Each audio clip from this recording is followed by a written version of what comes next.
Dear students, class 9th N1 P1 girls and boys, السلام علیکم.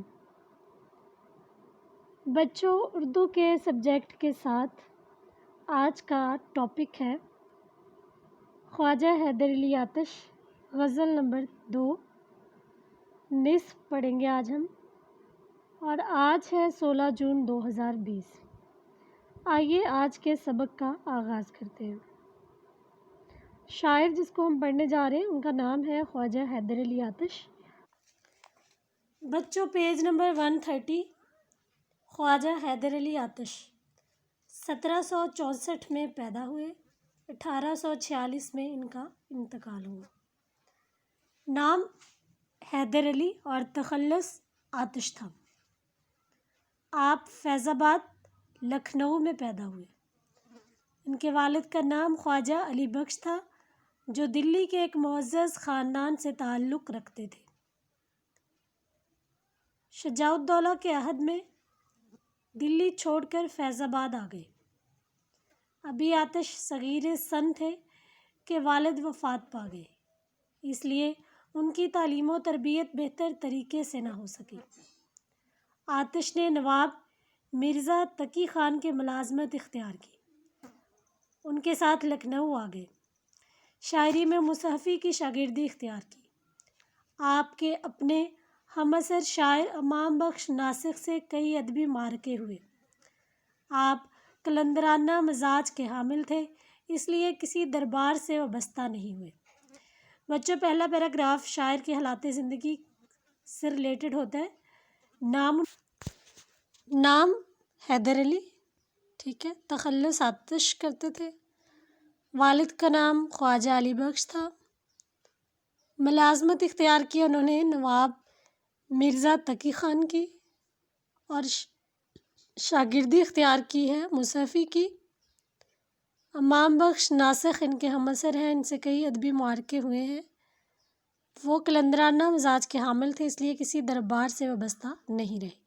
بچوں، یہ پیراگراف شاعر کے حالات زندگی سے ریلیٹڈ ہوتا ہے. آپ لوگوں نے ان کی date of birth, date of death, والد کا نام، ان کا اپنا نام، ان کا تخلص، پھر انہوں نے کہاں پہ ملازمت کی اور ان کے ہم عصر شاعر کا نام کیا ہے، ان کے استاد کا نام کیا ہے، آپ لوگوں نے یاد رکھنا ہے. آئیے پڑھتے اگلا پیراگراف جو کہ ہم لکھیں گے ان کی تشریح میں بھی. اس میں سے 2 لائنیں ہم لازمی طور پر لکھیں گے.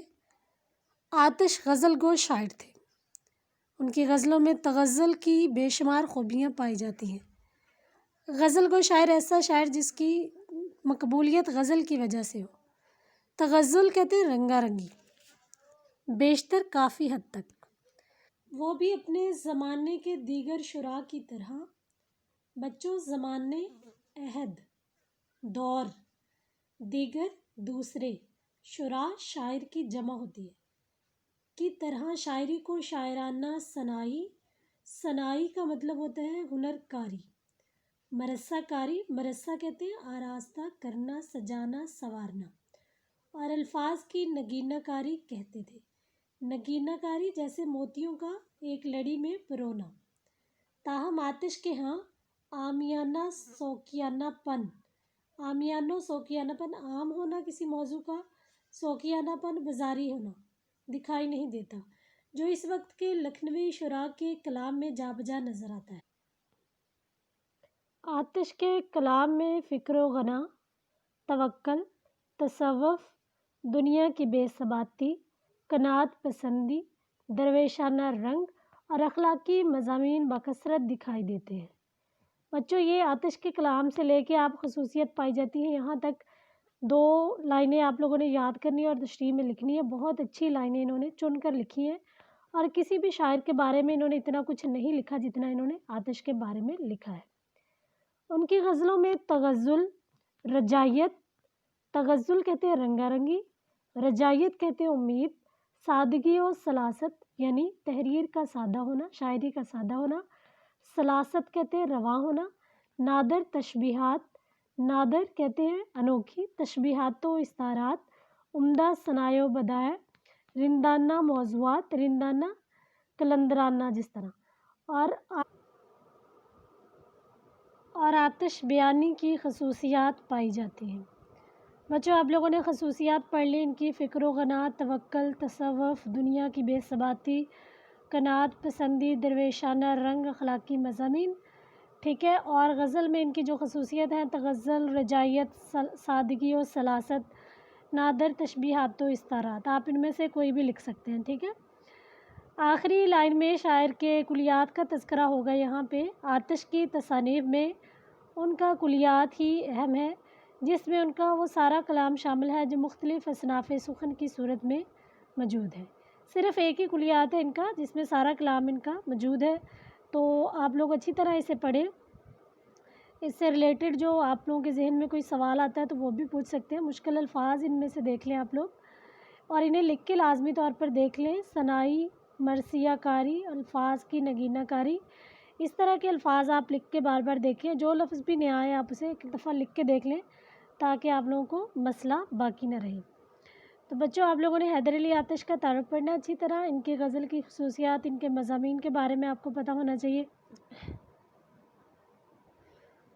پیج نمبر 131، شاعر کا نام ہے خواجہ حیدر علی آتش، غزل کا نمبر ہے 2۔ آئیے ہم پڑھتے ہیں۔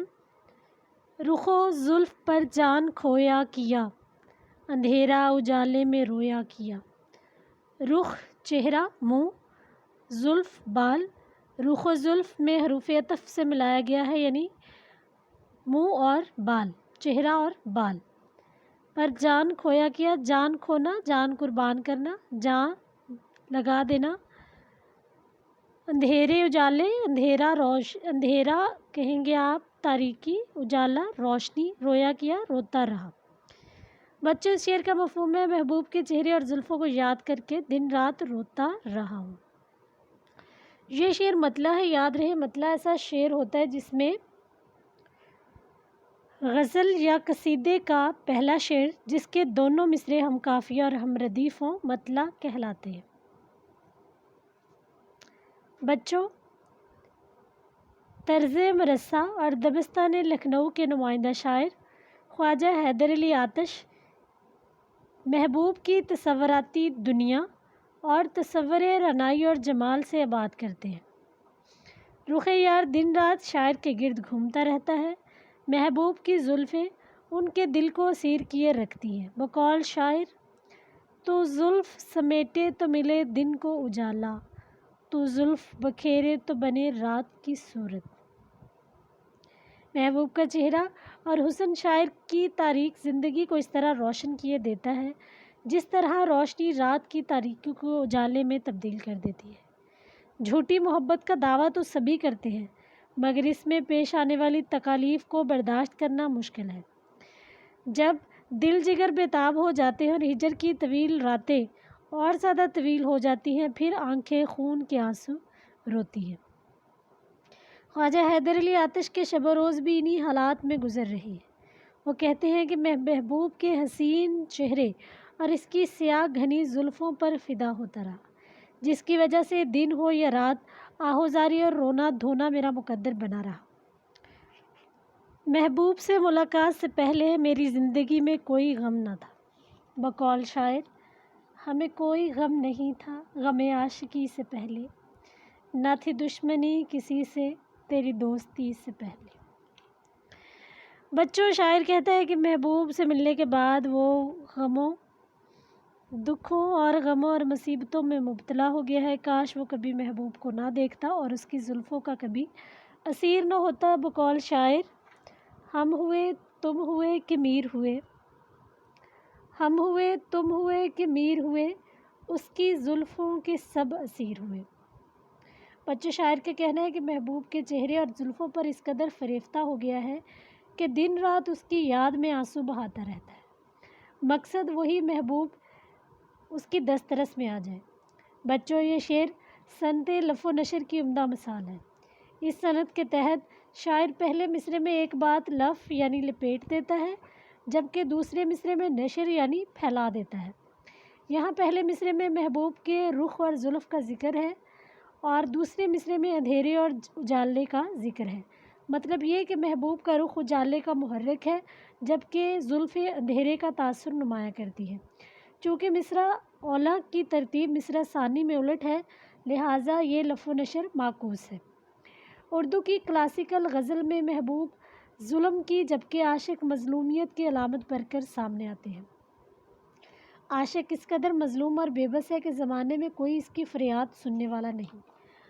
وہ محبوب پر دل و جاں نچھاور کرتا ہے، اس کے حکم کی تکمیل میں جان جوکھوں میں ڈالتا ہے، وفا شعاری کی انتہا کر دیتا ہے، اسے اپنی ذاتی ضرورتوں خواہشات کو پس پشت ڈال کر ہر وقت محبوب کی خوشنودی مقصود ہوتی ہے، لیکن محبوب ہے کہ خوش ہونے کا نام نہیں لیتا۔ بچوں، یہ حیدر علی آتش کی ایک روایتی غزل لگ رہی ہے جس میں عاشق ہمیشہ محبوب کے ظلم و ستم کا رونا روتے رہتے ہیں۔ بقول شاعر: دل جگر تھام کر آج روتے ہو کیوں، دل جگر تھام کر آج روتے ہو کیوں، تم سے کس نے کہا تھا کہ محبت کرو۔ اگلا شعر ہے بچوں: ہمیشہ لکھے وصف دندان یار، قلم اپنا موتی پرویا کیا، ہمیشہ تمام عمر لکھے تحریر کیے وصف خوبیاں، دندان یار محبوب کے دانتوں کی خوبیاں لکھی، قلم اپنا موتی پرویا کیا، موتی پرونا موتیوں کی لڑی بنانا، موتیوں کو لڑی میں ڈھالنا۔ بچوں، اس شعر کا مفہوم ہے: شاعر کے قلم نے جب بھی محبوب کے دانتوں کا حسن بیان کرنا شروع کیا ہے تو ایسے جیسے موتی پرو دیے۔ شاعر محبوب کی زلف اور رخ کی تعریف کرنے کے بعد اس کے حسین دانتوں کے اوصاف بیان کر رہے ہیں جو اس قدر حسن ترتیب سے جڑے ہوئے ہیں جیسے مالا میں موتی پرو دیے گئے، جو محبوب کے حسین اور شوخ چہرے پر بہت خوشنما نظر آتے ہیں۔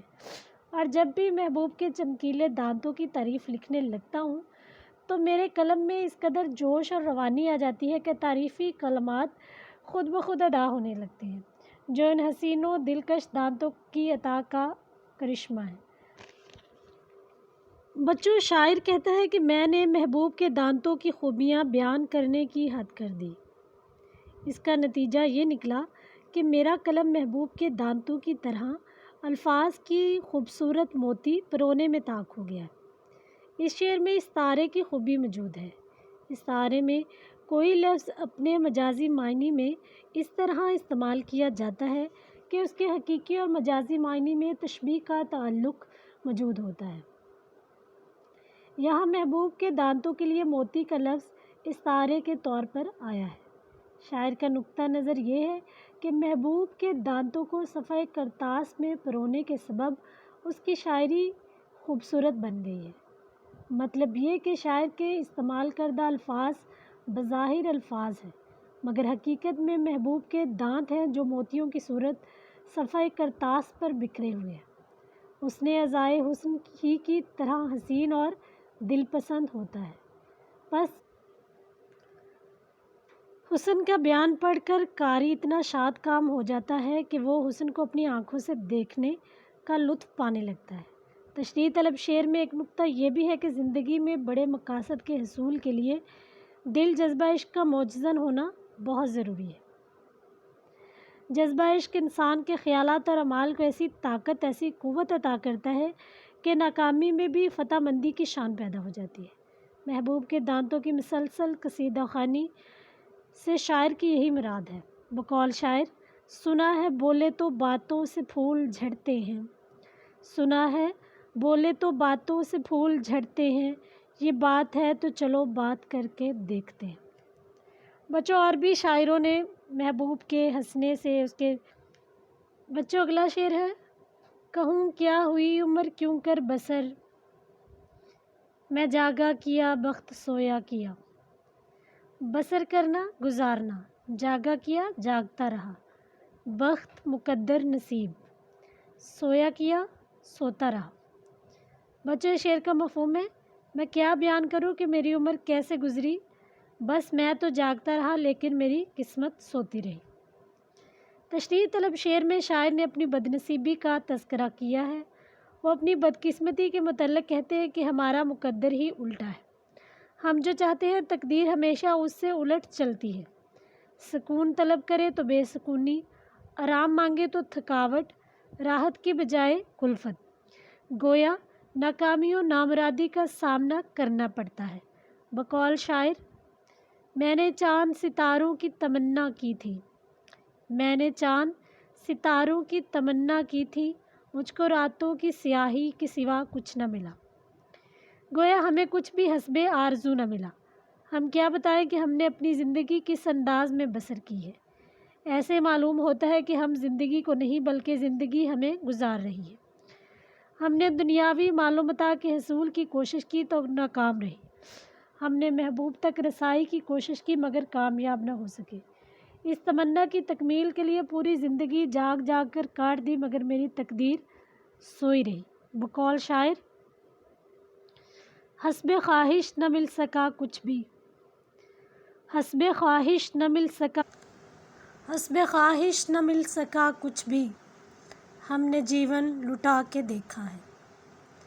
شاعر کہتے ہیں کہ میں اپنی زندگی کی حقیقت کیا بتاؤں کہ قسمت نے ایک دن بھی میرا ساتھ نہیں دیا۔ میں تکالیف میں مبتلا رہنے کے باعث عمر بھر سو نہ سکا، جبکہ میری قسمت مسلسل سوئی رہی۔ زیر نظر شعر میں صنعت تضاد استعمال کی گئی ہے۔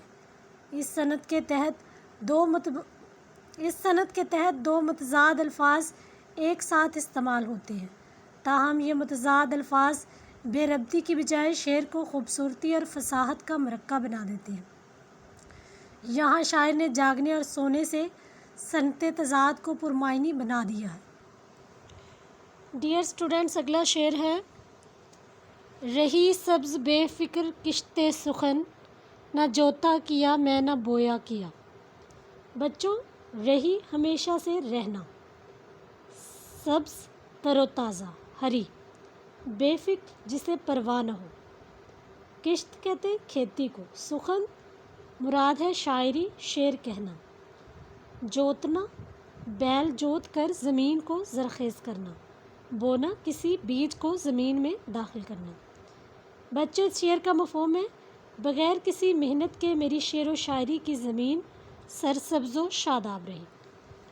خواجہ حیدر علی آتش کہتے ہیں کہ میری شاعری میں یہ جو حسن اور روانی ہے میرے غموں کا رد عمل ہے، اور یہ غم مجھے میرے محبوب کی جانب سے ملے ہیں۔ دراصل بعض لوگ محبوب کے ہجر و فراق میں پیدا ہونے والی محرومیوں کو اپنی ذات کا حصہ بنا لیتے ہیں اور ان پر مایوسی کے بادل چھا جاتے ہیں۔ شاعر محبوب کے حسن و جمال سے نغمے تخلیق کرتے ہیں جن سے ان کی شاعری کا چرچا عوام الناس ہوتا ہے، اور اس طرح شاعر کو زیادہ کوشش بھی نہیں کرنا پڑتی، یوں اپنے احساسات کو بغیر کسی محنت کے لفظوں میں ڈھالتے ہیں۔ دراصل آتش اپنی شاعری کے متعلق دعویٰ کر رہے ہیں کہ ان کی شاعرانہ صلاحیتیں خدا داد ہیں، اس لیے انہیں زیادہ محنت نہیں کرنا پڑتی، بلکہ شعر خود بخود ان کے ذہن میں آتے چلے جاتے ہیں۔ اپنی بات کی وضاحت کے لیے انہیں کھیتی کی مثال دی ہے، جس میں بے حد مشقت کرنا پڑتی ہے، تب جا کر کہیں محنت کا ثمر ملتا ہے۔ لیکن آتش کہتے ہیں کہ ان کی شاعری کی کھیتی ہمیشہ سرسبز و شاداب رہی ہے، اس میں انہیں کبھی ہل جوتنے اور بیج بونے کی فکر نہیں رہی۔ یہ بفضل خدا ہمیشہ سے سرسبز و شاداب ہے اور بغیر کسی مشقت کے شعر آتے چلے جاتے ہیں۔ بقول احمد ندیم قاسمی: ہائے یہ حسن نظر والے یہ رعنائی فن، ہم تو بھوکے ہیں مگر کھیت ہے شاداب اپنا۔ ایک اور شعر ہے: اشکوں سے جو بچ نکلی ہے شعروں میں ڈھلی ہے، جو بات میری خلوت دل میں نہ سمائی۔ بچوں، شاعر کہتا ہے کہ میں شاعری کی زمین میں حسب حال محنت نہیں کر سکا، ورنہ یہ واقعی کمال کی چیز ہوتی۔ بچوں، برصغیر پاک و ہند میں اردو زبان گو ایک خوددار پودے کی مانند ابھری، اور سرکاری سطح پر کسی دور میں بھی اس کی باقاعدہ سرپرستی نہیں ہو پائی، لیکن طاقتور شعری اور ادبی روایت نے اسے ایسی مضبوط بنیادیں فراہم کی کہ مخالف گھٹاؤں اور آندھیوں کا مقابلہ کرنا اس کے لیے دشوار نہ تھا۔ چنانچہ ہر دور میں اس نے نہ صرف اپنا حصار مضبوط کیا بلکہ ایسے پختہ اور ہنرمند شاعر فراہم کیے کہ اہل زمانہ ان کی شعر گوئی کا معترف ہوا۔ اردو ادب کی تاریخ کا مطالعہ کریں تو شروع سے اب تک کے ہر عہد میں آپ کو ایسے باکمال شاعر اور ادیب ملیں گے جنہیں اپنے فن پر ناز تھا اور دنیا والے ان کے کہے کو سند مانتے تھے۔ بچوں، علامہ اقبال کا ایک شعر ہے، حضور حق سے اسرافیل نے میری شکایت کی، حضور حق سے اسرافیل نے میری شکایت کی، یہ بندہ وقت سے پہلے قیامت کر نہ دے برپا۔ بچوں، اگلے شعر ہم انشاءاللہ کل پڑھیں گے۔ اجازت دیجیے، اللہ حافظ۔